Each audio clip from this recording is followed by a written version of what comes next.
ও ছেলেরা, যুবকেরা, জওয়ানেরা, মায়েরা, বোনেরা, বেটিরা, পা দুটো জড়িয়ে ধরে আপনাদের বলবো, বাচ্চাদের মুখে হাত তুলে দেবার জন্য, বিবির দুমুঠো খাবার মুখে তুলে দেবার জন্য কত কষ্ট, কত মেহনত তোমার স্বামী করে, যেটা তুমি অনুভব করতে পারো না। আপনি একটু ভেবে দেখেছেন কত বড় মাপের ব্যক্তি আল্লাহ তাকে দুনিয়াতে পাঠিয়েছিলেন? সেই ব্যক্তি সম্পর্কে আপনার আমার এই ব্রেনে ধরবে বলে মনে হয় না। আপনাদের ধরতে পারে, আমার আজও পর্যন্ত ধরে। কারণ আল্লাহ যার সম্পর্কে বলেছে, হাবিব ইন্নাকা লাআলা খুলুকিন আযীম, হাবিব আমি আপনার সম্মান ইজ্জত আমি আল্লাহ সমুন্নত করেছি। কি করেছি?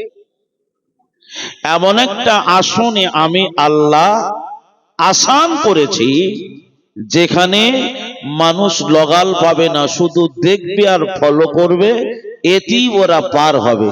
একটু জোরে বলুন, দেখবে আর পার হবে। কি ব্যক্তিত্ব, কেমন মানুষ! আমরা একটা বারের জন্য এই বেরেনে অন্তত একটুখানি ভেবে দেখতে পারি। আপনারা বলুন, আয়নার সামনে দাঁড়িয়ে আপনারা মাথা আজড়ান, ফ্রেশ দেখেন, বডি দেখেন, দেখতে অসুবিধা হয়? হয়? দেখতে অসুবিধা হয় না। আমার মনে হলো এই হাদিসটা যখন পড়ি তখন মনে হলো যে আল্লাহ রসুলকে মনে হয় আজকের এই 1400-1450 বছর পরের কথাটা আল্লাহ রসুলের কাছে, আল্লাহ রসুল যেন আয়নার মতো ঝকঝকে চকচকে তিনি দেখতে পাচ্ছিলেন। তাই আজকের কথাটা 1450 বছরের পরের কথা 1450 বছর আগে টেনে বলে দিলেন। জোরে বলুন, একটু জোরে বলতে পারলেন না? আচ্ছা, রসুলের একটা হাদিস আজকের পর্যন্ত ভুল প্রমাণিত হয়েছে বাবা? আপনাদের এখানে? আমাদের দিকে হয়নি, আপনাদের দিকেও হওয়ার চান্স আছে? চান্স নেই। সেই রসুল হাদিসের ভিতরে সুন্দর তথ্য দিয়েছে। কি? এমন একটা জামানা, এমন একটা সময় আমার উম্মতে মুহাম্মাদীদের কাছে আসবে, লা ইয়াবকা মিনাল ইসলামে ইল্লা ইসমুহু। আপনারা চিংড়ি মাছের চপ খেয়েছেন? খেয়েছেন? আচ্ছা, চিংড়ি মাছ কত বড় থাকে? কতটুকু থাকে? এইটুকু থাকে। আর চপটা? তার মানে এইটুকু চিংড়ি ওটা সামনে দেখানো থাকবে, এটা দেখিয়ে পুরো মালটার দাম নিয়ে নেওয়া হবে। রাসূল বলেছেন এমন একটা সময়, এমন একটা কাল আমার উম্মতে মুহাম্মাদীদের কাছে আসবে, তারা ইসলামের সাইনবোর্ড দেখিয়ে বাকি কাজ ভিতরে ভিতরে সারবে। কথা ঠিক না ভুল? বাবা, আমার কথা অসুবিধা হচ্ছে? আপনার বুঝতে অসুবিধা হচ্ছে?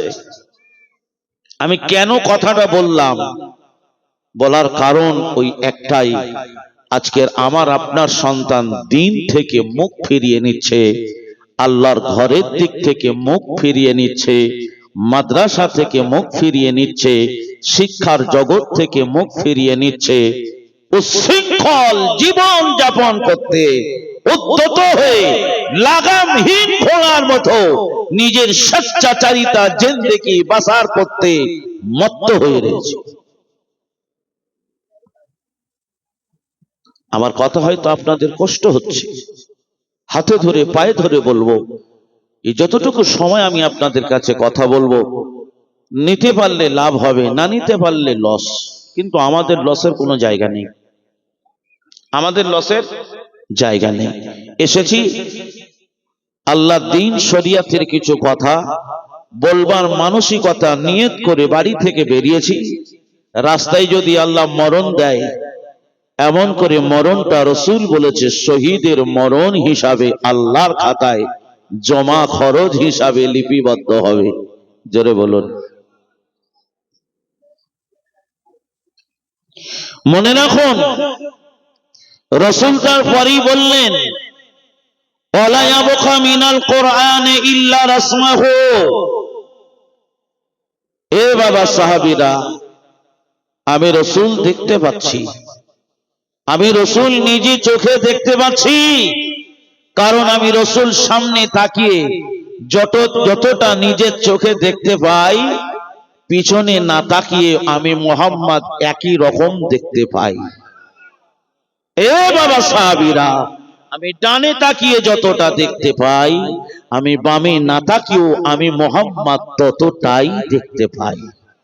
আমি আসমানে তাকালে আল্লাহর আরশ দেখতে পাই, আর জমিনের দিকে না তাকিয়ে আল্লাহ জমিনের সত্তাবক তলা পর্যন্ত আমি মুহাম্মদকেই আল্লাহ দেখান। তাহলে 1450 বছর পরের কথা বলতে পারে না পারে না? জোরে বলুন, পারে না পারে না? আল্লাহ নবী বলছে বাবা ওই জামানায় আমি রসুল, আমি দেখতে পাচ্ছি সমাজের এক শ্রেণীর মানুষ, তাদের বাড়িতে বাড়িতে আল্লাহর কোরআন থাকবে, নেমাতি কালাম, ওসমা কালাম, মোবারক কালাম, পবিত্র কালাম, তারা চোখে মুখে চুমো খাবে, বাড়িতে রাখবে। মাগার আমি রসুল বলছি এই কোরআনের নীতি, এই কোরআনের আদর্শ, এই কোরআনের মূল্যায়ন ওই বাড়ির ভিতরে খুঁজলে পাওয়া যাবে, পাওয়া যাবে, পাওয়া যাবে। বাবু চেয়ার নিয়ে সামনে আসুন, নইলে আপনি স্টেজে আসুন, যদি কষ্ট হয় আমার কাছে চলে আসুন। বাবজি উপরে আসুন, আমার কাছে আসুন, চেয়ার ফাঁকা আছে, চলে আসুন বাবা, আসুন, চলে আসুন, আমি আপনাকে ডাকছি, চলে আসুন, উপরে আসুন। আপনাদের কষ্ট হচ্ছে, মাইকের আওয়াজ হয়নি তো, একটা দিন একটু আপনি উপরে আসুন। আয় দেখেন, কথা অমান্য করবেন না, আমি আপনাকে ডেকেছি মানে আসতে হবে, আমি আপনাকে ডেকেছি মানে আসতে হবে। আসুন, চলে আসুন, সবাইকে তো ডাকিনি, আসুন, আমাকে ভুল বুঝবেন না আপনারা। আমি চাই যত যে কটা চেয়ার আছে তত আমার দলের লোক 2-4টা থাক, মারপিট লেগে গেলে যেন এনারা 2-1টা লাঠি ধরতে পারে, কথা বললে তা ওই জন্য করে বয়স্ক লোক কটাকে রাখছি। চলুন আর একটু আগিয়ে যাই। নবী বললেন, তারপরেই বললেন মাসাজিদুহুম আমিনাতুন ওয়া হিয়া খারাবুম মিনাল হুদা। এসো বাবজি, এসো উপরে, এসো বাবজি, এসো বাবজি, তুমি মুরব্বী মানুষ, চলে এসো, চলে এসো। আমার দল ভারী করতে হবে, কিছু হোক আর না হোক, লোক থাকে থাকবে, না থাকে না থাকবে, আমরা কজন অজ শুনবো, অজ করবো আর শুনবো। নবী বললেন ওই জামানায় দেখবে মসজিদ গুলো সুন্দর সুন্দর হবে, মসজিদ ভর্তি লোক থাকবে। আমি আব্দুল্লাহর বেটা মোহাম্মদ বলছি, ওই মসজিদের ভিতর থেকে একটা পাকা প্রকৃত ঈমানওয়ালা খুঁজে বার করা কঠিন হয়ে দাঁড়াবে। আমার কথাটা হয়তো কষ্ট হলো, কিন্তু আমার কথা না, রসুল বলেছে তো। কারণ কি বলেন দিন, আমি নিজে চোখে দেখছি 5 ওয়াক্ত নামাজ পড়ছে, মাথায় টুপি, মুখে দাড়ি। কারণ রসুল বলেছে দিস ইজ ফর শো, ইসলামটা সাইনবোর্ড রাখবে, রেখে ভিতরে যা করার কাঁচি যে যা চালাবার চালাবে। একটা গরুর দালালকে জিজ্ঞেস করছে, হ্যাঁ গো চাচা তুমি তো নামাজ পড়ো না, তো এত বড় দাড়ি দিয়েছ? বলছে ভাই এইটাই তো কল। কথা বুঝতে পারেননি? হ্যাঁ এইটা কল মানে? বলছে আপনারা মৌলী সাহেব মানুষ আর কি বুঝবেন, এসব অন্য ব্যাপার। অন্য ব্যাপার মানে বুঝি না, মানে তার মানে আমরা মাথায় টুপি দিয়েছি বলে কি আমাদের মাথায় কিছু ঢোকে না? বলছে না, ওটা ব্যাপার নয়, এটা অন্য ব্যাপার আছে। কি একটু খুলে বলো না। বলছে হুজুর, ওই হাটে গেলে না দাড়িওয়ালা লোক দেখলে ওরা সর্বপ্রথম ওই দাড়িওয়ালার কাছে আসে, আর যাহা তোকে আসবে অমনি পুঁচিয়ে ঝেড়ে দেবো। আমার কথাটা আপনি নেগেটিভ পজিশনে নেবেন না, আপনি নেগেটিভ নেবেন না, নেগেটিভ ভাববেন না। কারণ আপনার যে ইসলামের সাইনবোর্ড গুলো আছে, যে আপনার ডেফিনেশন গুলো আছে, যে এগুলো দেখিয়ে আপনি অন্যায়টা করছেন। মানুষ আপনাকে সৎ ভেবে, মানুষ আপনাকে স্বচ্ছ ভেবে, মানুষ আপনাকে ভালো ভেবে, মানুষ আপনাকে পরিষ্কার ভেবে, মানুষ আপনাকে নামাজি ভেবে আপনার কাছে এসেছে, আর আপনি তাকে গলাটা পুঁচিয়ে কেটে দিচ্ছেন। এ দুঃখ রাখবেন কোথায়? কাকে বলবেন? আমার মতো মৌলানা সাহেব মানুষ মাদ্রাসা মসজিদে টাকা ঝেড়ে 12টা বাজে আসে না নেই? আল্লাহ নবী বলেছে মসজিদ ভর্তি লোক থাকবে, মাগার মসজিদের ভিতরে একটা পাকা ইমানদার খুঁজলে পাওয়া যাবে না। কারণ আমি নিজে চোখে দেখছি, এক একটা মানুষের 50 বিঘে সম্পত্তি, 5টা ছেলে মেয়ে, 3টে ছেলের নামে চুপি চুপি কোর্টে গিয়ে লিখে দিল, 2টো মেয়ে বানের জলে ভেসে। দিলিনি কেন রে? এর জন্য তো ছেলেরা কিয়ামতের ময়দানে কি, এর জন্য তো ছেলেরা দায়ী হবে না, তুই দায়ী হবি। কে দায়ী হবে বাবা? কারণ কোরআন তো বলেছে লা তাজিরু ওয়াজিরাতান বিজরা উখরা, একের বোঝা অন্যের মাথায় বহন করতে ভাব দিবে না, একের বোঝা অন্যের মাথায় চাপানো হবে না। আপনি বাপ, আপনি গার্জিয়ান, আপনার দায়িত্ব ছিল আপনার 5টা ছেলে মেয়ে, আপনার ছেলে যদি 1 বিঘে পায়, আপনার মেয়ে অন্তত 10 কাঠা পাবে। যদি আপনার মেয়ে খুশি মনে যদি আপনার সন্তানকে লিখে দেয়, সেটা আলাদা ব্যাপার, আলাদা ব্যাপার। কিন্তু আপনি গার্জিয়ান হয়ে আপনার দায়িত্ব, আপনি নামাজি হিসাবে, আপনি আল্লাহওয়ালা হিসাবে, আপনি পরিষ্কার হিসাবে, এমন করে আপনার দায়িত্ব। ছেলেদের কমে যাবে, ছেলেদের কমে যাবে, এ চিন্তা আপনার করার নয়। কারণ আপনি যদি আল্লাহকে ভয় করেন, আপনি যদি আল্লাহ তার রসুলকে যদি মানেন, তাহলে আপনি আখিরাতকে ভয় করে এই দুনিয়ার জমিনে সুষ্ঠু বন্টনটা আপনি করেই তবে কবরে যাবেন। এ কথাগুলো বলবার মানুষ নেই। হ্যাঁ, গ্রামের ইমাম সাহেব যদি বলে, ইমাম সাহেবের চাকরি থাকবে না। আরো একটা হাদিস আমি আপনাদের কাছে বলছি, কথাটা কি মাথায় রাখুন। এ সমস্ত কর্মকলাপ গুলো আমরা সমাজে দেখছি, তার কারণ আল্লাহ কোরআন বলেছে বিমা কাসাবাত আইদিন নাস, মানুষের উপরে যে আপদ বিপদ মুসিবত গুলো ঘন ঘন আসছে, এটা কি আল্লাহ ইচ্ছা করে চাপাচ্ছে? ইচ্ছা করে চাপাচ্ছে? আল্লাহ বলছে বান্দা, এটা তোমার 2 হাতের কামাইয়ের ফসল, তুমি যেমন কর্ম করেছো আমি আল্লাহ তেমন ফল আমি তোমাদের দিচ্ছি। একটু সাবধান, একটু সতর্ক, একটু ধৈর্য, একটু সবর করো। কারণ আল্লাহ নবী জাকারিয়াকে ডেকে বলেছিলেন, গাছকে ডেকে বললেন, গাছ আমি নবী, আমার জন্য একটুখানি তোর ভিতরে জায়গা করে দে। গাছের কাছে সাহায্য চাইলো, গাছের ভিতরে ঢুকলো, যখন করাত নিয়ে মাঝখান থেকে ফাটছে, আল্লাহকে বলছে, আল্লাহ এবার কি সর্বনাশ হলো? আল্লাহ বলছে, যদি একবার উ শব্দ বলিস, নবুয়তের দপ্তর থেকে নামটা কেটে বাদ দিয়ে দাও। ধৈর্য ধরুন, সবর করুন, আর ফিরত আসুন, আর ফিরত আসুন, পরিবর্তন হন। পরিবর্তন যদি আপনার মন থেকে না হন, আমি 1000 বছর এখানে বসবাস করলো আপনি পরিবর্তন হতে পারবেন না।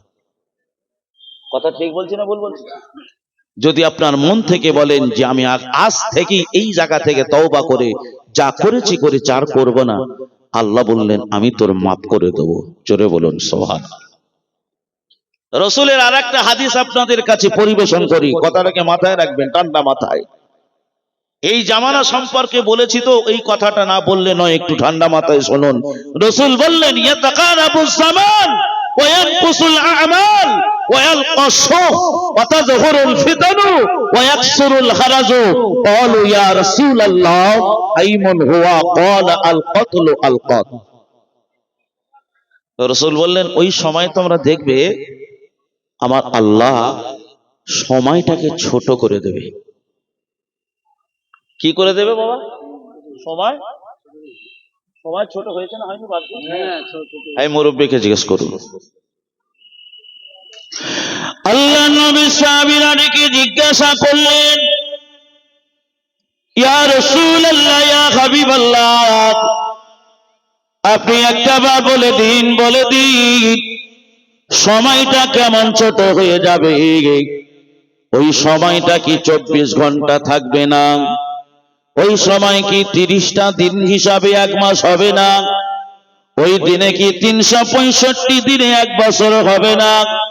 আল্লাহ নবী দয়ার নবী রাহমাতিন নবী আমার লক্ষ্য করে ডেকে বললেন বাবা ওই সময় তোমরা দেখবে 24 ঘন্টায় একদিন হবে, এমন করে তোমরা দেখবে 30 দিনে এক মাস হবে, 365 দিনে একটা বছর হবে। ও বাবা সাহাবীরা আমি আব্দুল্লাহর বেটা মুহাম্মদ তোমাদিগকে জানিয়ে দিলাম আবার আল্লাহ পাক এই সময়ের ভিতর থেকে সময়ের বরকতটা আবার আল্লাহ তুলে নেবে। এ বাবা সাহাবীরা আমি রাসূল বলছি আমার আল্লাহ পাক এই সময়ের মানটাকে কমিয়ে দেবে। সময়ের মান কমে যাবে। কারণ আপনি লক্ষ্য করুন এই তো গেল রমজান মাস, এই মনে হচ্ছে কিছুদিন আগে ঈদের নামাজ পড়লাম আর মাত্র বাকি আছে 22টা দিন পরে আবার রমজানুল মোবারক মাস আমাদের সামনে হাজির। ও ভাইরা বাবাজিরা আল্লাহ নবী বললেন সাহাবীরা তোমরা শোনো আমার আল্লাহ পাক সময়ের মানটাকে আবার আল্লাহ কমিয়ে দেবে, ওই সময়টাকে আমার আল্লাহ ছোট করে দেবে, দিনটাকে আমার আল্লাহ পাক ঘন্টার মতো পার করে দেবে, এমন করে হপ্তাটাকে আমার আল্লাহ মাসটাকে হপ্তার মতো পার করে দেবে। বছরটাকে মনে হবে যেন মাসের মধ্যে বছর ঘুরে এলো। ও ছেলেরা যুবকেরা জওয়ানেরা আল্লাহ নবী দয়ার নবী রাহমাতিন নবী আবার এই কথাগুলো আজকের তারিখে নয়, আজ থেকে 1450 বছর আগে উম্মতে মুহাম্মাদীদের জন্য উপহার দিয়ে গেছে। এটা জোরে বলুন। সাহাবীরা ডেকে বললেন হুজুর যদি সময় সংকীর্ণ হয়ে যায় এরকম যে সময়টা আসবে ওই সময়টা কি আলামত হিসাবে ধরা যেতে পারে? সময়টা তাহলে খুব খারাপ মনে হয়।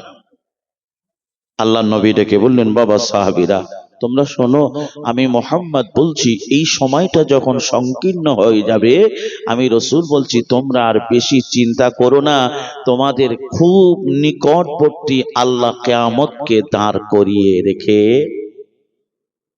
কিয়ামত খুব নিকটে। আচ্ছা কিয়ামত বাকি আছে না খুব কাছে? জোরে বলো, জোরে বলো। কিয়ামত কাছে। আল্লাহ নবী আরো বললেন ইয়াতাকারাবুস জামান ওয়া ইয়ানকুসুল আমাল।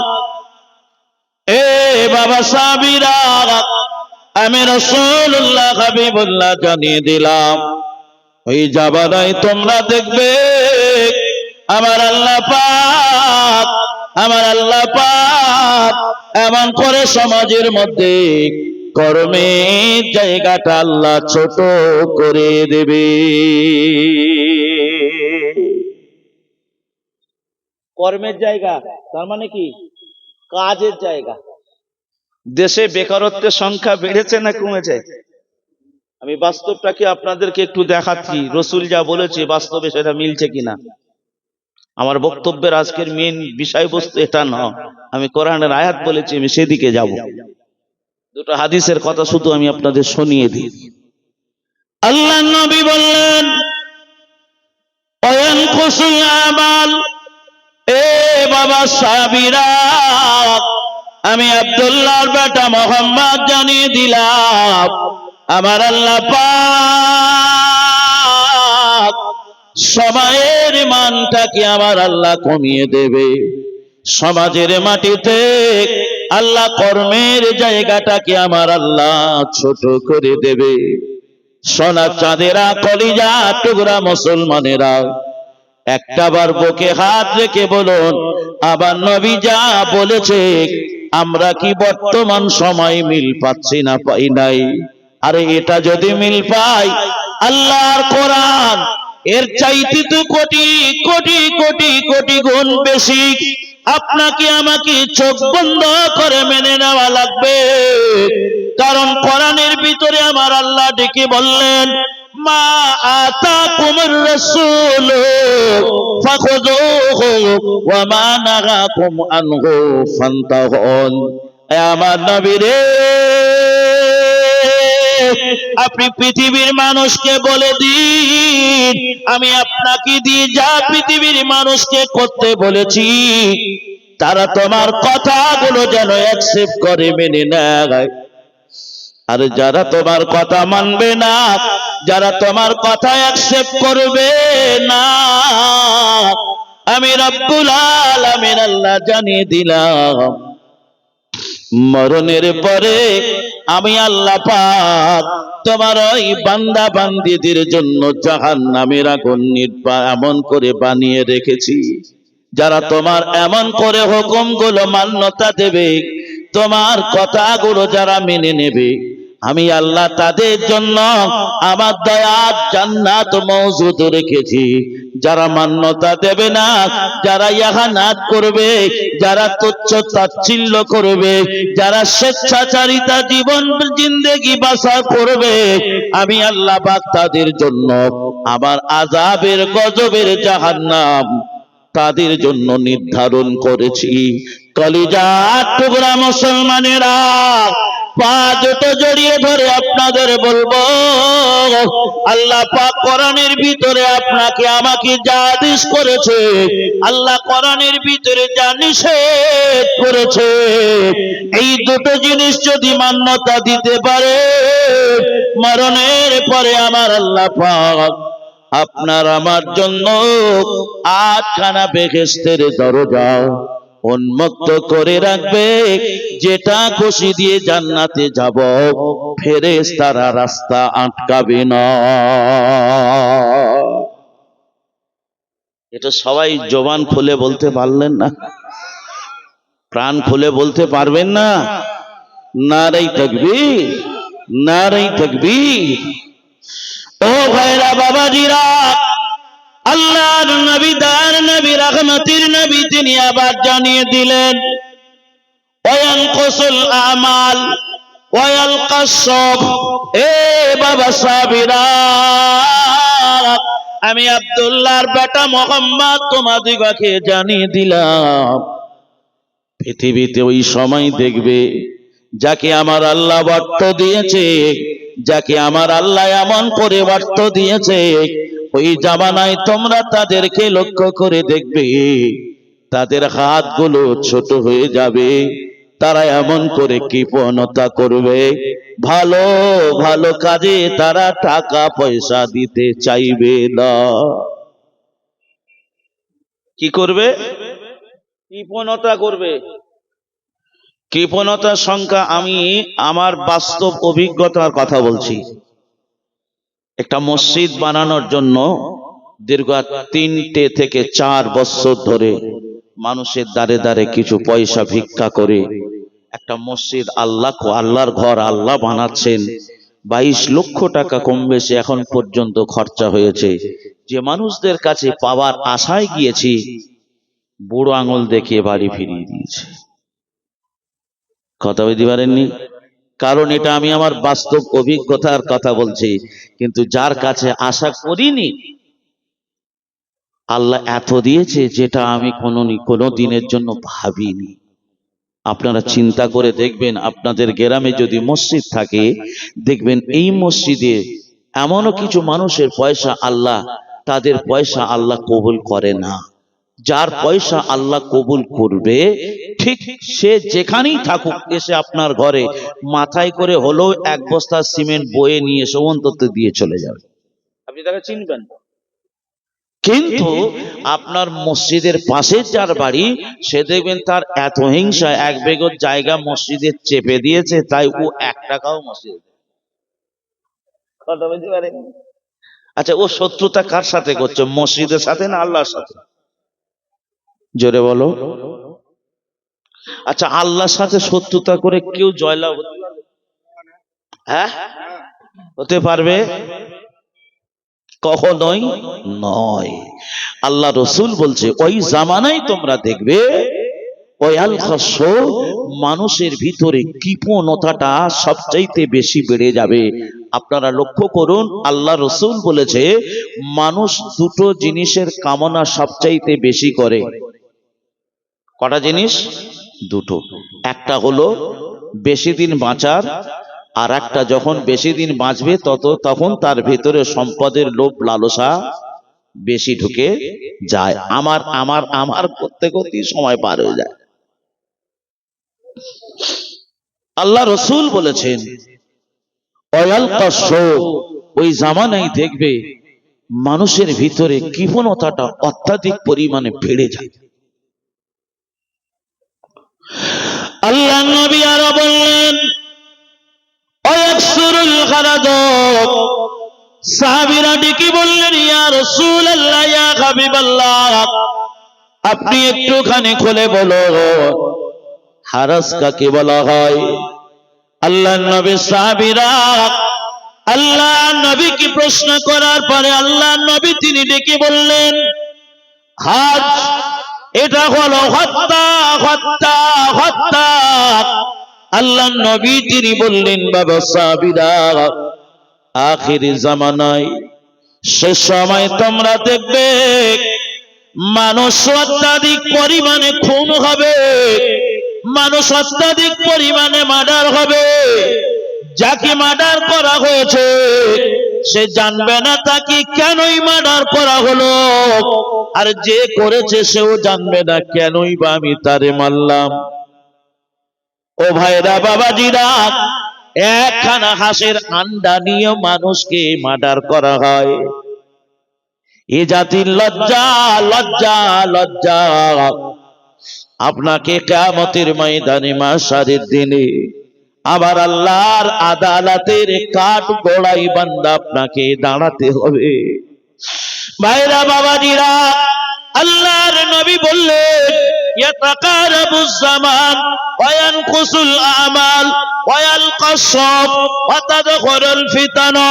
আল্লাহর নবী বললেন, বাবা সাহাবীরা, সায়াতিজ জামানু আলা উম্মতি তাকুনু কুলুবুহু কাকুলুবিজ যিবি ওয়া কালামুহুম কাকালামুল আমবিয়া ওয়া ফি'লুহুম কাফিলিল ফারাইনা।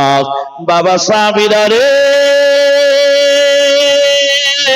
ওই সময় তোমরা লক্ষ্য করে দেখতে পাবে যে সময় মানুষের অন্তরগুলো হবে হিংস্র, নেকড়ে বাঘের মতো, তাদের কথাবার্তা গুলো হবে নবীদের মতো, কিন্তু তাদের কর্মগুলো হবে নমরুদ, ফেরাউন, কাফের, বেঈমানদের চাইতে নিকৃষ্ট।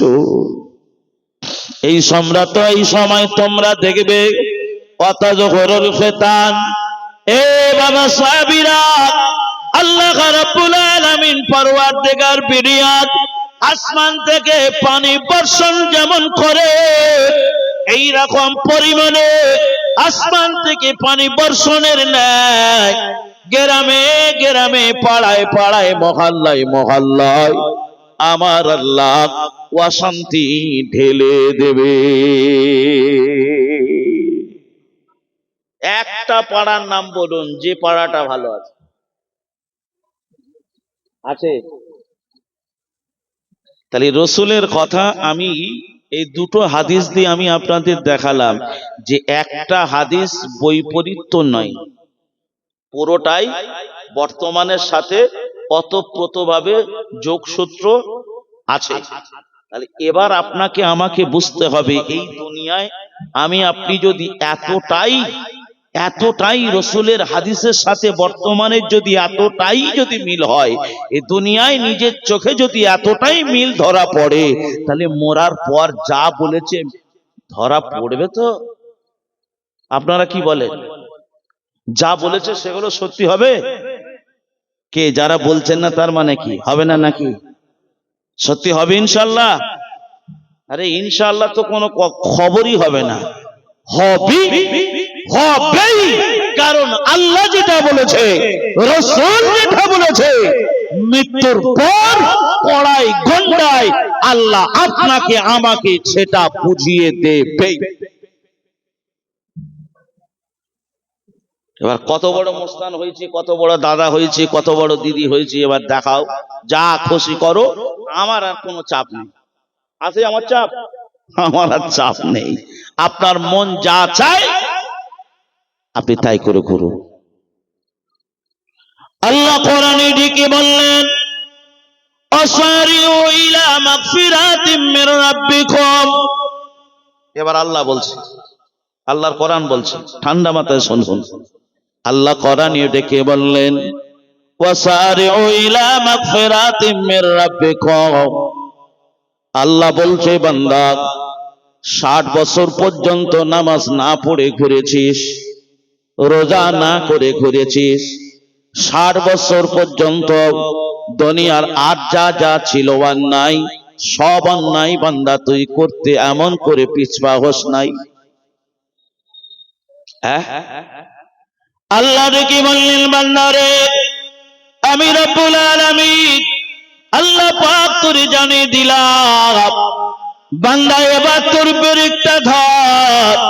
এইবার জীবনের মোহনায় এমন করে তুই এমন করে স্টপ কর, আর তুই অপরাধের এমন করে হাত বাড়াবি না, অন্যায় করার মতো দুঃসাহস আর বান্দা তুই দেখাস না। বান্দা অন্যায় বন্ধ কর, অপরাধ বন্ধ কর, আর আমি আল্লাহ পাক আমি তোকে আমার রহমতের দিকে ডেকেছি বান্দা, ওই অপরাধ গুলো নিয়ে আমি আল্লাহ আমার রহমতের কাঠ গোড়ায় তুই চলে আয়। কি বলছেন? জোরে বলো। আল্লাহ বলছে, বান্দা তোর অপরাধ গুলো নিয়ে আমি আল্লাহ আমার রহমতের কাঠ গোড়ায় আয়। তার মানে যিনি ডেকেছেন তিনি ক্ষমা করতে পারেন না? পারেন না? জোরে বলুন। যিনি ডাকেন তিনি ক্ষমা করতে পারেন, 100 ভাগই পারেন, এতে সন্দেহ নেই। আল্লাহ তাই ডেকে বললেন, বান্দা দুনিয়ার প্রধানমন্ত্রী ডাকলে, দুনিয়ার মুখ্যমন্ত্রী ডাকলে, যদি তোর 10টা টাকা দেবার জন্য যদি নাও দেয়, একটা কাগজ তোর হাতে দেবে, এটার জন্য তোর ঘুম হয় না। বান্দা আমি তোর মালিক, আমি তোর প্রভু আল্লাহ, আমি তোর ডাক দিয়েছি, বান্দা চলে আয়, চলে আয়, চলে আয়। জীবনে কতবার নাই অপরাধ করেছিস বান্দারে, আমার রহমতের কাঠ গোড়ায় এসে আমি আল্লাহ দরবারে দুটো হাত তুলে নিজের অপরাধের কথাটা স্বীকার কর, আর আমি আল্লাহর কাছে একবার তুবু ইলাল্লাহি তাওবাতান নাসুহা, এমন তওবা করবি, খালেস নিয়তি তওবা কর, যে তওবা করার পর আর পুনরায় ওই অন্যায় কাজের দিকে যাবি না। এমন ভাবে আমি আল্লাহ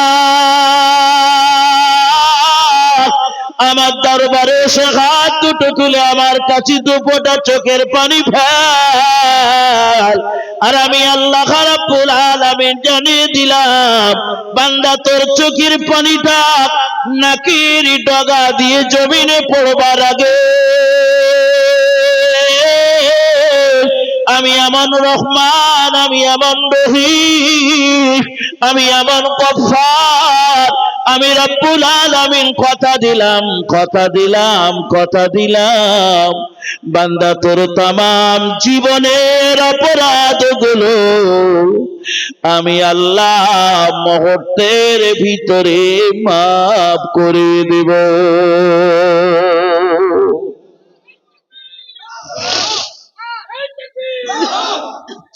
আল্লাহ ডেকে বললেন, বান্দা দুনিয়া থেকে যদি আসমান পর্যন্ত গণনা করিস, কোথা থেকে কোথায়, আমাদের পাপের কোনো ঠিকানা নাই। আমাদের পাপ এত কোয়ালিটির পাপ, আপনারা সমাজের দিকে লক্ষ্য করে দেখুন, আগে একরকম পাপ হতো, এখন পাপের কোয়ালিটি আলাদা হয়ে গেছে। পাপের কোয়ালিটি আলাদা। আগে এমন করে বৌমা ভাসুরের সামনে যেত না, এখন বৌমা ভাসুরকে নিয়ে পালায়।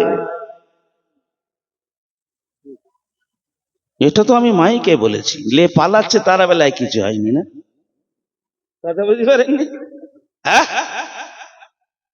ও ভাইরা বাবাদিরা, শুধু তাই নয়, আমরা আগে দেখেছি এই বুড়া মেয়েরা ছেলেদের হাত ধরে পালাতো, কিন্তু এখন আর এই বুড়ো মেয়েরা কেউ পালায় না। বিরাট বুদ্ধিমান। কিন্তু এখন আমরা যা দেখছি সবটাই হয়ে গেছে পাপের কোয়ালিটি আলাদা, তার মানে বিলিতি। দু ছেলের মা, তিন ছেলের মা, শুধু বলছে বিরিজিয়ায়, কোথায় বিরিজিয়ায় যা আছে সব ব্যাগ ভর্তি করে লিয়ায়।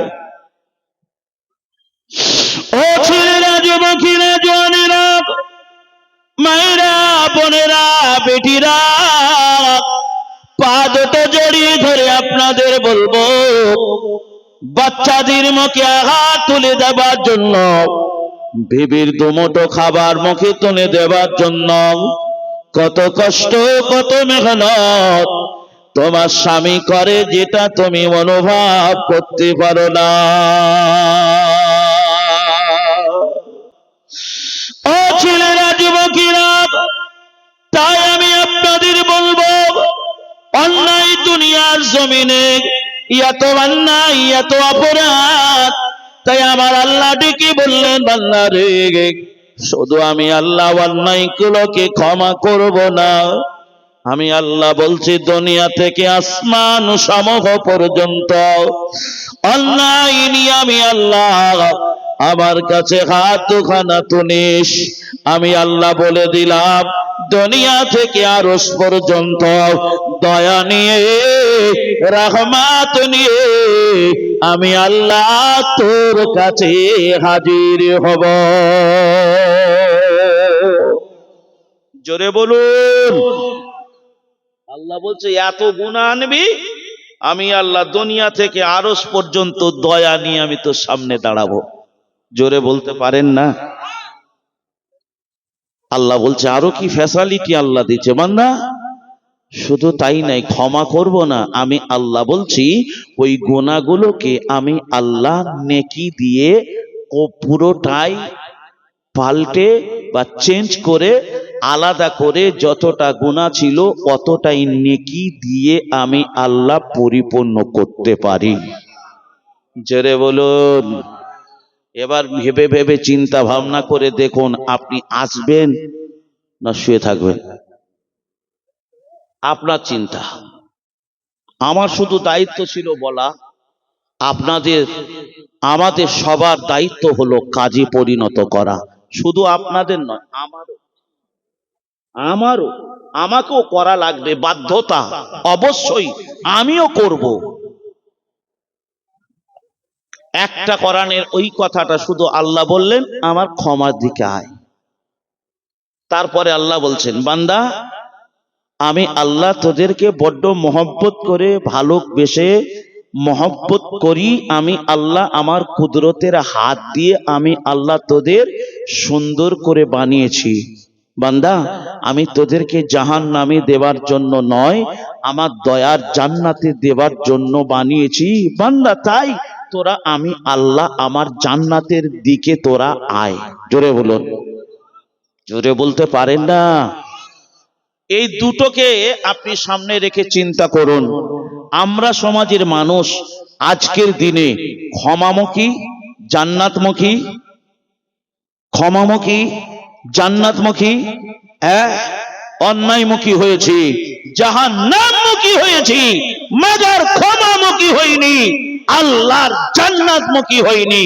যদি হতে পারতাম ফজরের সময় ইমাম সাহেব আর মুয়াজ্জিন দুজনে মিলে ঠেলাঠেলি করতেন।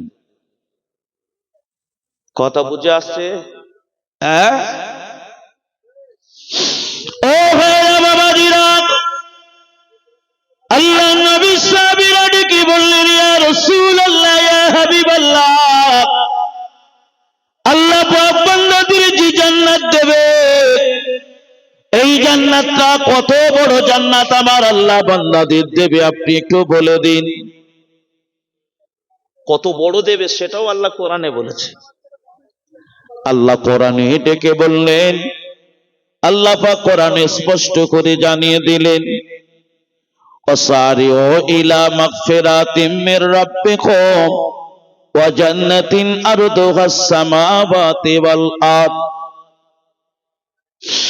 আল্লাহ ডেকে বললেন, বান্দা আমি যে জান্নাত বান্দাদেরকে পুরস্কারে পুরস্কৃত করব, এই জান্নাতটা কত বড় বান্দা তুমি শুনে রেখে দাও।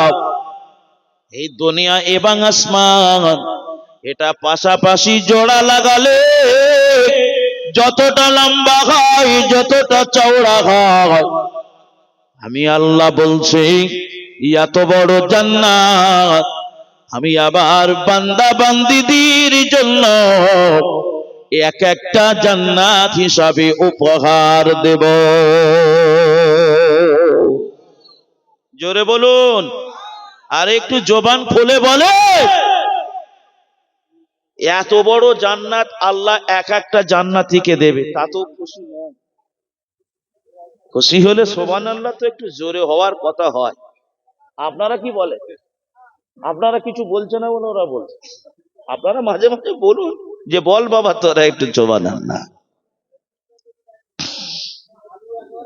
আল্লাহ এই রকম একটা পরিমাপের জান্নাত দেবে, বান্দায় দুনিয়া আল্লাহ যা দেয় তা তো খুশি? খুশি কি আমরা? একটা মানুষ বললো না যে আল্লাহ যা দেশ দেশ হাত দিওনি, অনেক দেশ কেউ বলেছি আজকের পর্যন্ত? যা দেয় বলছে আরো লাগবে। আলহামদুলিল্লাহ, যতটুকু আপনি আমি পেয়েছি, এটি আল্লাহ বলেছে বান্দা তুমি আমার শুকরিয়া করো, তুমি বান্দা নাশুকরি করো না, নাশুকরি করো না, কারণ নাশুকরি করলে আমি আল্লাহ কেড়ে নেব, তুমি বান্দা বুঝতে পারবে। একটু ঠান্ডা মাথায় কথাগুলোকে বুঝুন। একটু তাকবীর দেন, নারায়ে তাকবীর। সবাই মিলে একটু জোরে দেন না, নারায়ে তাকবীর। আর একবার বলেন নারায়ে তাকবীর। নারায়ে তাকবীর। প্রাণ খোলে দরদ আল্লাহুম্মা সাল্লি আলা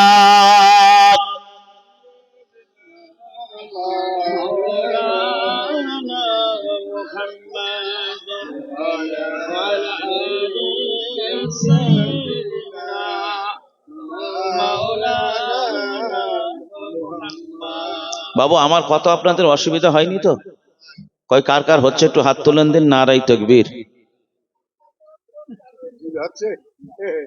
না না, উনি তো সে আর কি বলবো, বয়স্ক মানুষ তো, আমি বলেছি হয়তো কে কে শুনছে ভালো লাগছে হয়তো ওই জন্য তুলে ফেলেছি, কিন্তু তা না, ব্যাপারটা অন্যরকম। এখানে সবার ব্রেক তো সমান চলে না বাবু, আপনি মনে কিছু করবেন না, খবরদার নাই। আমি আপনি আমার বাপের সমতুল্য, বাপের সমতুল্য। আমি কাউকে মনে দুঃখ দিয়ে কষ্ট দিয়ে 2 ঘন্টার জন্য এসে কাউকে ব্যথা দিয়ে চলে যাব, এটা আমার শিক্ষা নয়। আমি চাই না আমার দ্বারাই দুটো কথা বলার দ্বারাই যদি আপনি দুঃখ কষ্ট পান, এরকম কথা আশা করছি আমি বলবো না। তবে কোরআন হাদিসের কথা বলতে গিয়ে যদি আপনার রাগ হয়ে যদি এত ফুলে যাও, আমার কিছু করার নেই। ওটা আমি যে কথাগুলো আপনাদের সম্মুখে পরিবেশন করছি, আল্লাহর কসম করে বলছি, আল্লাহ পাক কোরআনের ভিতরে বান্দাদেরকে ডেকেছে, আয় চলে আয়। কিন্তু বান্দা আল্লাহর কথাটাকে মেনে নিতে পারেনি। যে আল্লাহ ডেকেছে, তুই আবার আল্লাহ, আস্তাগফিরুল্লাহ। আল্লাহ বলছে, বান্দা আমি তোদের ডেকেছি, তোরা আয়, আমি আল্লাহ তোদের ক্ষমা করব। কারণ সামান্য দুনিয়ার মোহে আখিরাতটাকে বরবাদ করে দিস না, আখিরাতটাকে নষ্ট করে দিস না।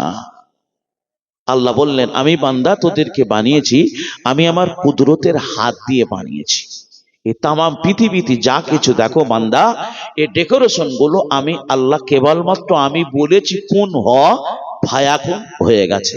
কিন্তু বান্দা আমি তোমাকে যেটা বলছি, আমি বান্দাকে কেবলমাত্র শুধু আমি আল্লাহ পাক কেবলমাত্র আমার বান্দাকে আমি নিজের কুদরতের হাতে আমি আল্লাহ নিজে বানিয়েছি। শুধু তাই নয়, আমি বান্দাকে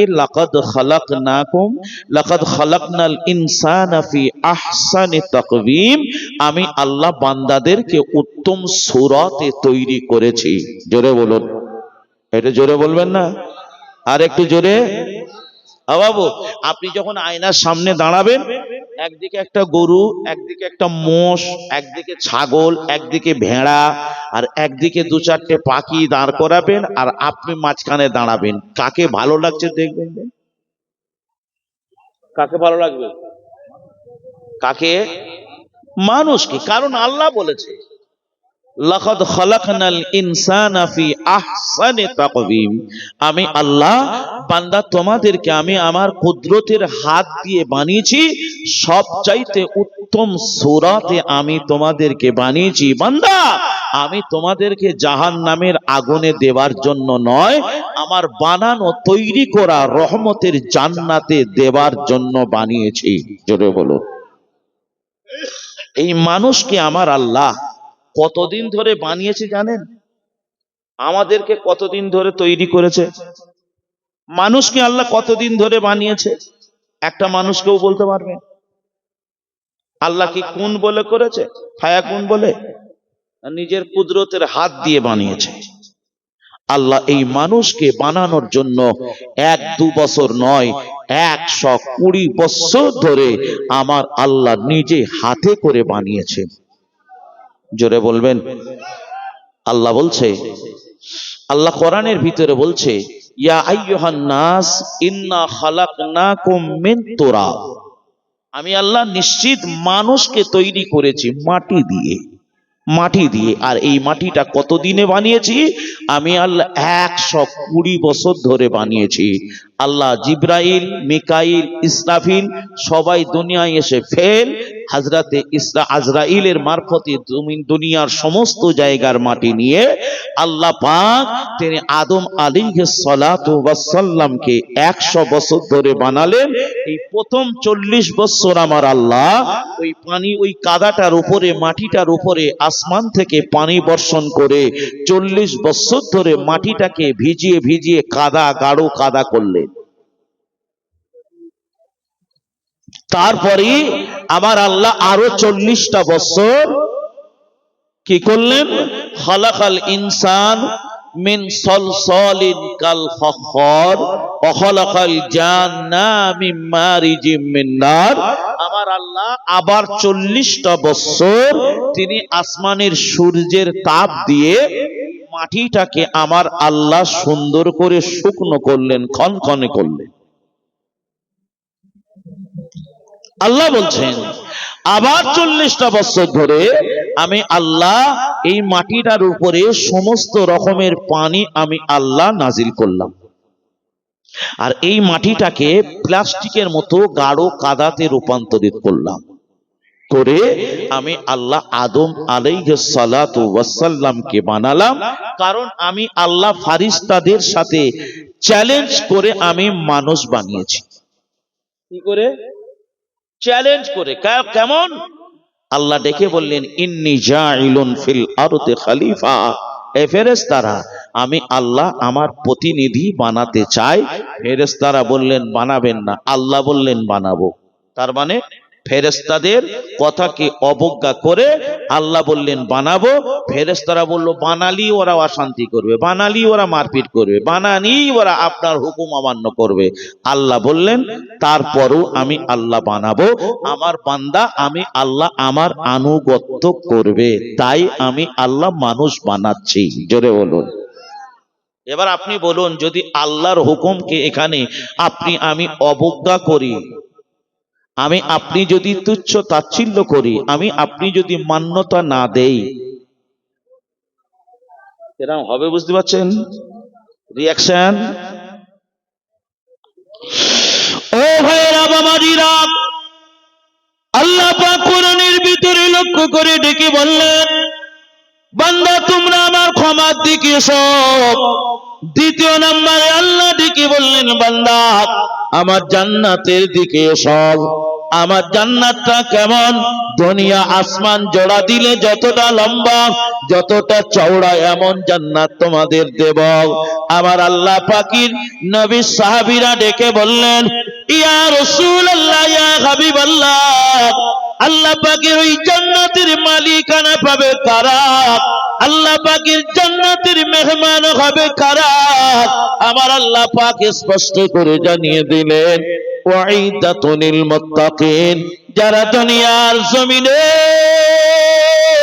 মুত্তাকি হিসাবে বিবেচিত হবে, পরেশগার হিসাবে যারা বিবেচিত হবে, আমার আল্লাহ পাক কোরআনের ভিতরে বললেন, এরাই আমি আল্লাহ আমার দয়ার জান্নাতের মেহমান, এরাই হবে। জোরে বলবেন না? তাহলে জান্নাতে সবাই যাবে, কথা বলতে পারেননি? কে যাবে আল্লাহ এখানে মার্ক করে দিলেন, এখানে আল্লাহ বর্ডার দিয়ে দিলেন, উইদ্দাতুল লিল মুত্তাকিন, আমার জান্নাতে যাওয়ার হকদার তারাই যারা পৃথিবীতে মুত্তাকি হিসাবে আমি আল্লাহ আমার কাছে বিবেচিত, ওরাই আমি আল্লাহ আমার দয়ার জান্নাতে যাবার হকদার, টিকিট পাওয়ার যোগ্য ব্যক্তি তারাই। জোরে বলুন। সবাই সব জায়গার টিকিট পায়? হ্যাঁ। এবার আমি আপনাদের জিজ্ঞাসা করি, একটুখানি ছোট করে বলবেন যে মুত্তাকি কাকে বলবেন আপনি? মুত্তাকিটা কাকে বলবেন? এখানে যতগুলো লোক আমরা বসে আছি সবাই মুত্তাকি? তাহলে আমরা সবাই মুসলমান, হ্যাঁ কি না? আমরা সবাই মুসলমান, আমরা সবাই ঈমানদার, আমরা সবাই মুত্তাকি।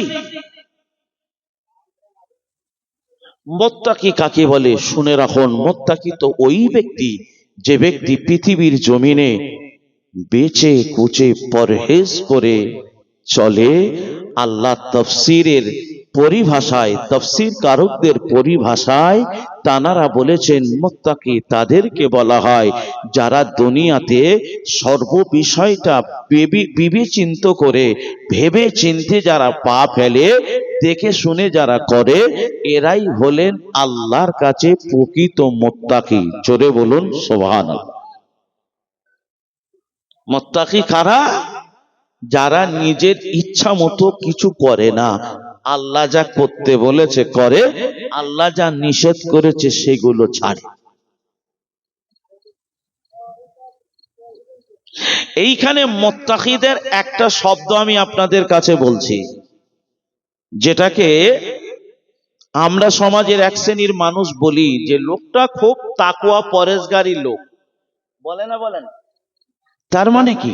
লোকটা খুব ভালো লোক, তাকওয়া পরেশগারী মানুষ। তাফসীর কারকগণেরা বলেছেন এই যে মানুষটা দুনিয়ায় বেঁচে কুচে চলে, একে তাফসীর কারকগণেরা বলেছেন তাকওয়া পরেশগারী মানুষ। আর এই তাকওয়াটাকে তিনটে ক্যাটাগরিতে তাফসীর কারকগণেরাকে ডিভাইডেড করলেন, তিনটে ভাগে বিভক্ত করলেন। এই জায়গাটাকে একটু ঠান্ডা মাথায় বোঝার চেষ্টা করুন। মুত্তাকি কারা? আল্লাহর জান্নাতের হকদার কারা? কারা জান্নাতে যেতে পারবে? কারা জান্নাতের টিকিট পাবে? আল্লাহ এখানে ডেফিনেশনে সবটাই ওপেন দিয়ে দিয়েছে। এক নম্বরে আল্লাহ পাক ডেকে বললেন তাকওয়া মিনাশ শিরক। দুই নম্বরে ডেকে বলা হলো তাকওয়া মিনাল গারাব। তিন নম্বরে বলা হলো তাকওয়া মিনাস সাবাগাত। ভাইরা বাবাজিরা রে, আল্লাহ পাক কোরআনের ভিতরে লক্ষ্য করে ডেকে বললেন পৃথিবীর জমিনে যারা মুত্তাকি হিসাবে আল্লাহর কাছে যারা বিবেচিত হবে, আল্লাহর কাছে যারা প্রাধান্য পাবে, তাদের প্রথম নাম্বার ডেফিনেশন হবে, প্রথম নাম্বার ধাপ হলো তারা পৃথিবীর জমিনে এক আল্লাহ ছাড়া অন্য কোন ব্যক্তির কাছে মাথা নত করবে না।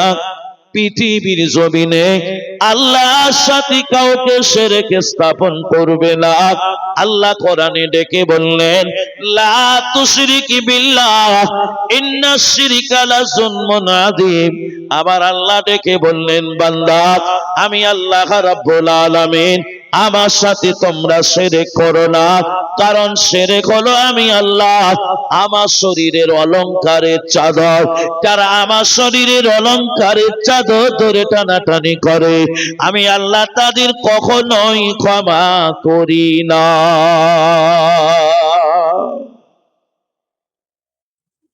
আমি আল্লাহ তাদের কখনোই ক্ষমা করি না।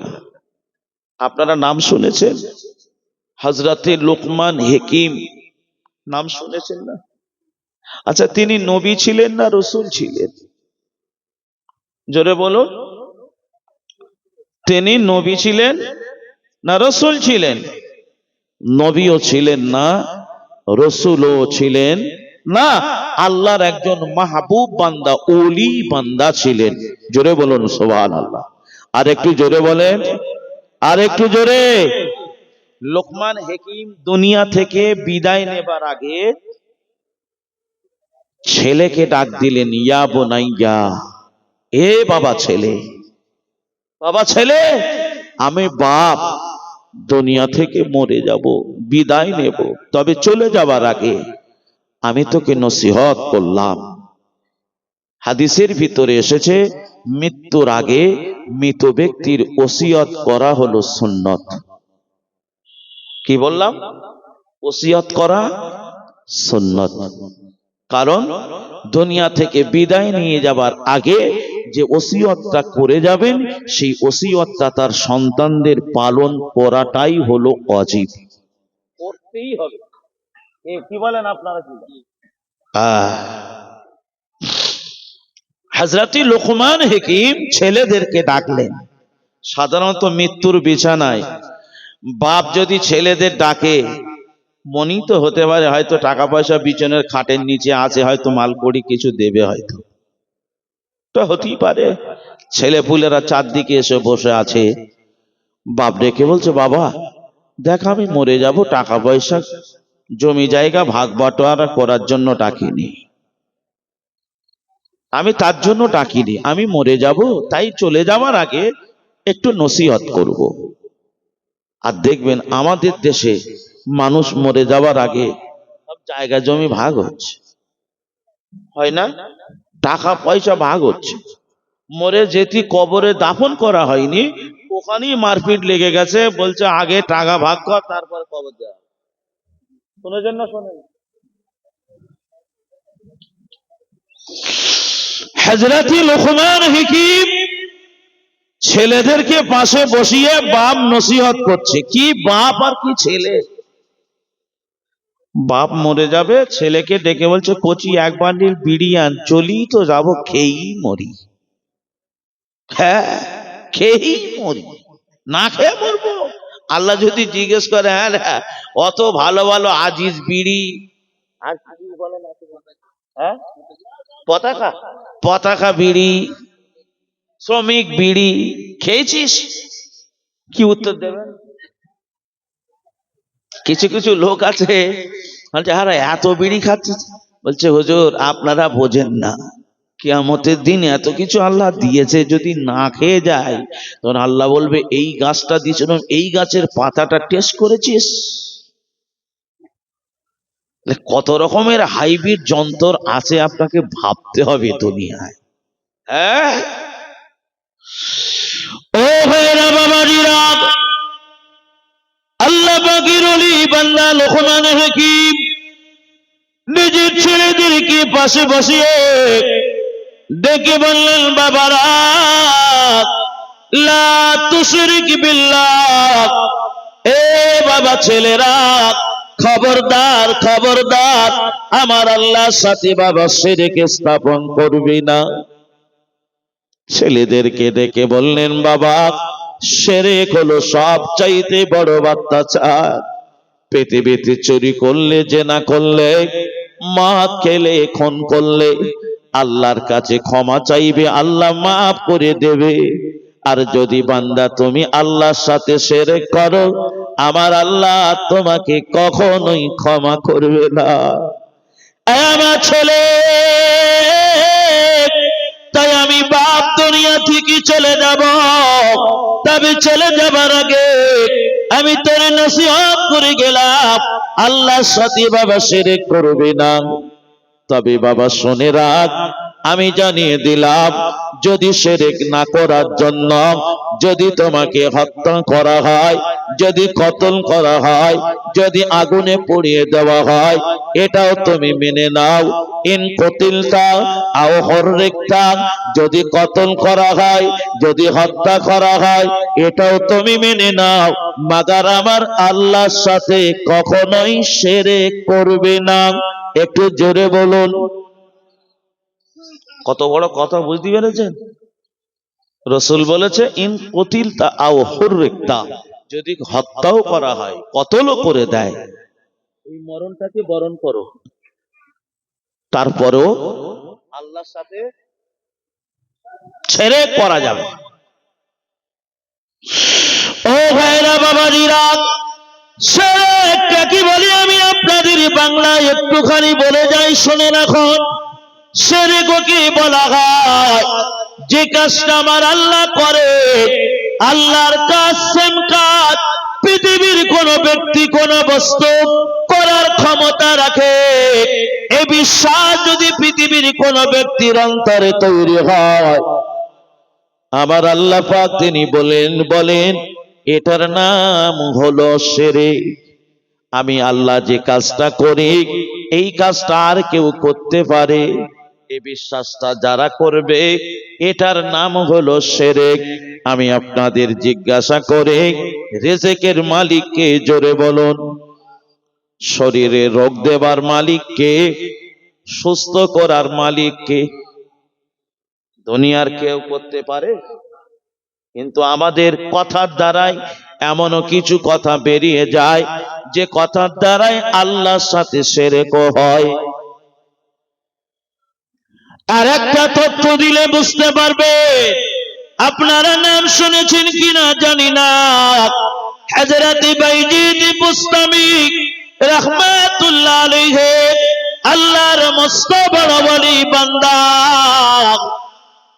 তিনি এক তারিখে স্বপ্নের ভিতরে লক্ষ্য করে দেখেন আল্লাহ কিয়ামত অনুষ্ঠিত করে দিয়েছে।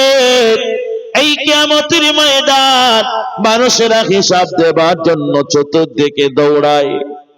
বাইজিদ বুস্তামি রাহমাতুল্লাহ আলাইহি তিনি দৌড়াতে শুরু করে দিলেন, আল্লাহ সামনাসামনি হয়ে গেল। আল্লাহ ডেকে বললেন, বাইজিদ সবাই হিসাব দেবার জন্য দণ্ডায়মান। বাইজিদ তুমি দৌড়ায় কোথায় যাও? তুমি কি হিসাব দেবে না? আল্লাহর ওলি বাইজিদ বুস্তামি রাহমাতুল্লাহ আলাইহি আল্লাহকে ডেকে বলেন, আল্লাহ আপনার দরবারে হিসাব না দিয়ে এক কদম পা তুলবার কারোর ক্ষমতা নাই। আমি আপনাদের আরো একটা নতুন তথ্য দেই, তথ্যটা মনে রাখবেন। কিয়ামতের ময়দান এমন কঠিন ভয়ানক একটা জায়গা, যে পরিস্থিতি হবে মানুষ সেদিন ইয়া নফসি ইয়া নফসি ইয়া নফসি করবে। আমরা লক্ষ্য করে দেখব নাজেহাল হয়ে যাব। আর সে এমন করে কিয়ামতের ময়দানে মানুষ পেরেশান হয়ে থাকবে। সমস্ত নবীদের কাছে উম্মতিরা দলবদ্ধ ভাবে ঘুরতে লাগবে, গিয়ে ডেকে বলবে আপনারা একটা বার আল্লাহকে বলো, আল্লাহ যাই করুক জান্নাতে দুক আর জাহান্নামে দুক, আল্লাহ একটা ফয়সালা করে দুক। আদম নবীকে বলা হবে। সমস্ত নবীদেরকে বলার পরে কোন নবী সাহস পাবে না আল্লাহর সামনে দাঁড়িয়ে কথা বলতে। অবশেষে হযরতে ঈসা নবী ডেকে বলবেন জনাবে মুহাম্মদুর রাসূলুল্লাহ সাল্লাল্লাহু আলাইহি ওয়াসাল্লাম, তিনি ছাড়া আজকের দিনে কথা বলবার মতো স্পর্ধা আর কোন নবী রাসূলদের নাই। আল্লাহ ডেকে বলেছেন কিয়ামতের ময়দানে সর্বপ্রথম শাফাআত করার একমাত্র হকদার হবেন বিশ্ব নবী জনাবে মুহাম্মদুর রাসূলুল্লাহ। জোরে বলুন, শাফাআত করার হুকুম পাবে, এমন করে অনুমতি পাবেন সর্বপ্রথম আমার আপনার নবী। আপনি শুনলে অবাক হবেন যখন এমনটি হবে। আল্লাহর নবীকে বলার পরে আমার আপনার নবী, আল্লাহ পাক তাকে আমার আপনার রসুলকে মাকামে মাহমুদ দেবেন। মাকামে মাহমুদ আল্লাহ দেবেন। এই মাকামে মাহমুদে গিয়ে আমার আপনার নবী সেজদায় পড়ে যাবে। সেজদায় পড়ে চোখের পানিগুলো অঝরে ফেলতে থাকবেন। আল্লাহ ডেকে বলল হাবিব আমি সব সহ্য করতে পারি, বন্ধু আমি তোমার চোখের পানি আমি আল্লাহ সহ্য করতে পারি না। জোরে বলুন, তোমার চোখের পানি আমি সহ্য করতে পারি না। মাথা তোলো, তোলো মাথা। আজকের দিনে তুমি যা বলবে আমি আল্লাহ তোমার কথাটাই অ্যাকসেপ্টেড করব। আবার রসুল ডেকে বললেন আল্লাহ আপনি আরশ নিয়ে আপনি ময়দানে কিয়ামতের ময়দানে আপনি অবতরণ করুন আর বান্দাদের হিসাবের ফয়সালাটা আপনি শুরু করুন। আল্লাহ বললেন হাবিব অপেক্ষা করো, আমি এখনই আমার আরশ বহনকারী ফেরেশতাদেরকে অর্ডার দিচ্ছি, তারা এখনই জমিনে আমার আরশ নামাবেন। জোরে বলুন, আল্লাহর আরশ বহন করার জন্য কটা ফেরেশতা নিযুক্ত আছে? কটা? 8 জন ফেরেশতা। কটা বললাম? 8 জন ফেরেশতা। আর এক একটা ফেরেশতার আয়াতনের কথা বলছি। এই দুটো পৃথিবীকে জোড়া দিলে যতটা বড় হয়, আল্লাহ ডেকে বলেছেন আমার একটা আরশ বহন করার ফেরেশতার এমন করে আয়াতন অতটাই বড়। এটা জোরে বলতে পারেননি? তার মানে এটা মনে ধরেনি, বলি এরকম আমার হতে পারে নাকি? আপনি গায়েব কি জানেন? অদৃশ্যের উপরে আপনাকে ঈমান আনা লাগবে। কথা বুঝতে পেরেছেন না পারেননি? হ্যাঁ, এই যে সূর্য দেখতে পাই, এই সূর্যের থেকে এই যে চাঁদ দেখতে পাই, সূর্য দেখতে পাই, এর চাইতে তারারা অনেক বেশি বড় না ছোট? তাহলে ওটা ওইটুকু দেখায়। এরপরে গ্যালাক্সি যে সমস্ত জায়গাগুলো আছে কোটি কোটি কোটি কোটি এরকম তারা গিলে খেয়ে নেওয়ার মতো সেরকম জায়গা আছে না নেই? হ্যাঁ, তাহলে আল্লাহ ডেকে বললেন এরকম দুটো পৃথিবী সমান আমার একটা আরশ বহন করা ফেরেশতা। আরশটা কোথায়?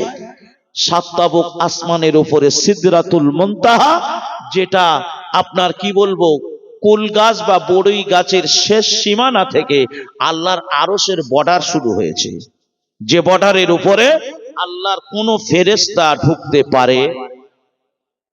কোন পারে?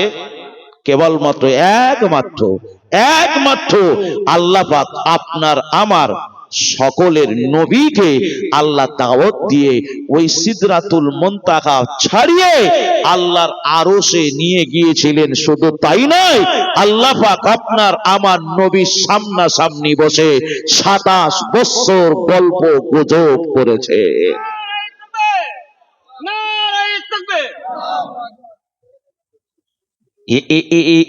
এমনি নবী নয়, উনি এই 8-10টা নবীর মতো না। আল্লাহ বলেছেন আমি আপনাকে তামাম নবীদের বাদশাহ, তামাম নবীদের ইমাম, তামাম নবীদের ইমাম, লিডার করে আমি আপনাকে পৃথিবীতে পাঠালাম। জোরে বলুন। কিয়ামতের ময়দানে রসুল যখন আমার মাথা তুলবেন, আমরা গিয়ে বলবো ইয়া রসুল আল্লাহ, আল্লাহ কি আসছেন? রসুল বললেন আল্লাহ আমার দোয়া মঞ্জুর করেছেন, তিনি কিছু সময় পরই আসবেন। হঠাৎ দেখতে পাবো আসমানটা ধোঁয়া হয়ে যাবে, আসমানটা ফেটে গিয়ে ধোঁয়া বেরোতে থাকবে। এই ধোঁয়ার ভিতর থেকে আল্লাহর আসমান থেকে এমন করে রহমতের ফেরেশতারা ওই ময়দানে নামবে। আমরা তাদেরকে ডেকে বলবো আল্লাহ কি আসছেন বিচার নেওয়ার জন্য? তারা ডেকে বলবে আল্লাহ এখনো আসেননি। আবার কিছু সময় পার হয়ে যাবার পরে আবার দেখবো আসমানটা মাঝখান থেকে বিতীর্ণ হবে, ফেটে যাবে, এমন করে ধোঁয়া বেরোতে থাকবে। এই ধোঁয়ার মাঝখান থেকে প্রথম যত ফেরেশতা জমিনে পাঠিয়েছিলেন তার দ্বিগুণ ফেরেশতা আল্লাহ আসমান থেকে আবার জমিনে নামাবেন। জোরে বলুন। আবার কিছু সময় অতিবাহিত হয়ে যাওয়ার পরে আবার দেখতে পাবো একই অবস্থা। প্রথম দ্বিতীয়বারে যত ফেরেশতা জমিনে নেমেছেন, তৃতীয়বারে তার 3 গুণ ফেরেশতা ময়দানে মাহশারে নামবে। আপনারা প্রশ্ন করতে পারেন তাহলে ফেরেশতা আল্লাহ পাক তো এমন করে হিসাব নেবে, বান্দা বান্দীদের হিসাব নেবে, ফেরেশতারা কি করতে আসবে? কে কথা ঠিক না? আল্লাহর পাক ডেকে বলছে বান্দা শোনো, কিয়ামতের ময়দানটা তোমরা ভাবছো যে ছুটে এদিক ওদিক পালাবো, সুযোগ আমি আল্লাহ দেব না। বান্দা এই একটা বান্দার পিছনে আসমান থেকে যত ফেরেশতা নামবে, এক একটা ব্যক্তি পিছু 7-7টা ফেরেশতা, সামনে পিছনে ডানে বামে চতুর্দিকে 7 জন ফেরেশতা তাকে গার্ড করে রেখে দেবে। এক কদম তাকে হেলতে দেওয়া হবে না। যতক্ষণ পর্যন্ত হিসাব কমপ্লিট না হবে ততক্ষণ তাকে কোনো কদম তুলতে দেওয়া হবে। কোথায় পালাবে? কোথায় পালাবো? বন্ধু চিন্তা ভাবনা করে নিয়েছি, ওইদিকে যখন বিচার হবে এদিকে লোকের ভিড়ে গোলে টুক করে পালাবো। ও গুড়ে বালি। ও ভাইরা বাবাজিরা, যেটি আমি আপনাদের বলছিলাম কথাটা কি আপনাদের মনে আছে? আল্লাহ রাব্বুল আলামিন মুত্তাকিদের জন্য আল্লাহ দার জান্নাত দেবে। আর আল্লাহ ডেকে বললেন যারা আমার সাথে শিরক করে আমি আল্লাহ তাদের ক্ষমা করি না। তাই উপমা দেওয়ার জন্য হযরতে বাইজিদ বোস্তামির কথা বলছিলাম, মনে আছে?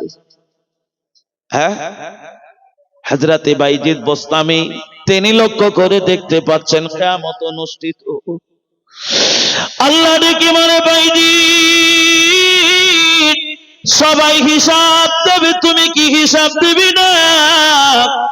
বাইজিদ বোস্তামি ডেকে বললেন রব্বুল আলামিন আল্লাহ হিসাব না দিয়ে তো কেউ পার পাবে না। আল্লাহ ডেকে বললেন বাইজিদ এই 80 বছরের জিন্দেগি, 90 বছরের জীবন, কি আমল খানা এনেছ আমি আল্লাহর সামনে হাজির করো। হযরতে বাইজিদ বোস্তামি রাহমাতুল্লাহ আলাইহি আল্লাহকে ডেকে বললেন আল্লাহ আমার জীবনে এমন কিছু আমল আমি করতে পারি নাই যে আমলগুলো আমি আপনার সামনে হাজির করব। আল্লাহ ডেকে বললেন বাইজিদ জীবনে এত নামাজ পড়েছো, এত রোজা রেখেছো, এত দান খয়রাত করেছো, বাইজিদ তোমার নামাজের কথা কি বলবে না? বাইজিদ তোমার রোজার কথা বলবে না? বাইজিদ তোমার দান খয়রাতের কথা কি বলবে না? বাইজিদ বোস্তামি ডেকে বললেন আল্লাহ আজকের দিনে আমি আমার নামাজের কথা বলবো না, কারণ আল্লাহ আমি জীবনে যা নামাজ পড়েছি আবার নামাজটা যদি আপনার পছন্দ না হয়, আবার নামাজটা যদি আপনার মনোনীত না হয়, রব্বুল আলামিন আমার নামাজটা যদি আপনার মনোনীত না হয়, আজকের দিনে যদি আপনি আমাকে ডেকে বলেন ভাইজি তোর নামাজটা আমার পছন্দ নয়, ভাইজির নামাজটা পরিবর্তন করে আল্লাহ আজকের দিনে নামাজ পরিবর্তন করার কোনো সুযোগ নাই। আল্লাহ আমি জীবনে যা রোজা করেছি, যত দান খয়রাত করেছি, যত তাসবিহ তাহলিল করেছি, যদি আপনার পছন্দ না হয়, আপনার মনোনীত না হয়, আর আপনি যদি আমাকে ডেকে বলেন ভাইজি রে তোর নামাজ রোজা দান খয়রাত আমি আল্লাহ আমার মনোনীত নয়, এগুলো পরিবর্তন করে আর রব্বুল আলামিন আল্লাহ ময়দানে মাশারে পরিবর্তন করার কোনো সুযোগ নাই। আল্লাহ আমি তাই নামাজের কথা বলবো না, আবার রোজার কথা বলবো না, আবার দান খয়রাতির কথা বলবো না, আবার তাসবিহ তাহলিলের কথা বলবো না, তবে রব্বুল আলামিন আল্লাহ আমি আমার ঈমান খানা আমি আপনার দরবারে হাজির করেছি। ইল্লা মান আদাল্লা বিকলবিন সালিম, আমি এমন একটা ঈমান আপনার কাছে রেখেছি যে ঈমানের ভিতরে কোনো সন্দেহ নাই, কোন রকম খারাপি নাই, যে ঈমানের ভিতরে জোচ্চুরি নাই, চিটিংবাজি নাই, মিথ্যা নাই, জুয়া নাই, লটারি নাই, মিথ্যা নাই, অপরাধ হারাম নাই। আমি এমন একটা ঈমান আপনার কাছে রেখেছি। আবার আল্লাহ ডেকে বললেন ভাইজি রে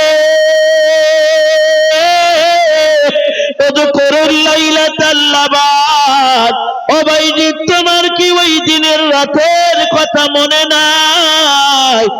এক রাতের বেলা তুমি এমন করে এক গ্লাস গরম দুধ তুমি পান করেছিলে, ওই এক গ্লাস গরম দুধ পান করার পরে তোমার ঘরের লোকেরা তোমায় জিজ্ঞাসা করেছিল হুজুর আপনার শরীর কিসে খারাপ হয়? ও ভাইজি তুমি তোমার ঘরের লোকদের কি উত্তর তুমি দিয়েছিলে? রাতের বেলা দুধ খেয়েছি বলে শরীর খারাপ করেছে। কথাটা মনে হয় বুঝতে পারেননি। আল্লাহ বলেছে ইন কতিলতা আও হুররিকতা, জীবন দাও হত্যা হও, জীবন দাও মাগার আমার সাথে শিরক করো না। আমরা জীবনে এমনও কিছু কথাবার্তা বলে ফেলেছি যে কথার দ্বারাই কে আল্লাহর সাথে শিরক হয়েছে কি না একটু বুকে হাত দিয়ে একটু চিন্তা করে দেখবেন। আমি আপনাদের খুব বেশি ভিতরে ঢুকবো না। কি বাবাজি খিদে লেগেছে? আচ্ছা চলুন। আল্লাহ ডেকে বললেন ভাইজি এই দেখো তুমি সেই রাতের বেলা কি বললে, ওইটা কিভাবে ওই রকম ভাবে বললে কেন? তুমি তো বলতে পারতে আল্লাহ শরীর খারাপ দিয়েছে তাই হয়েছে।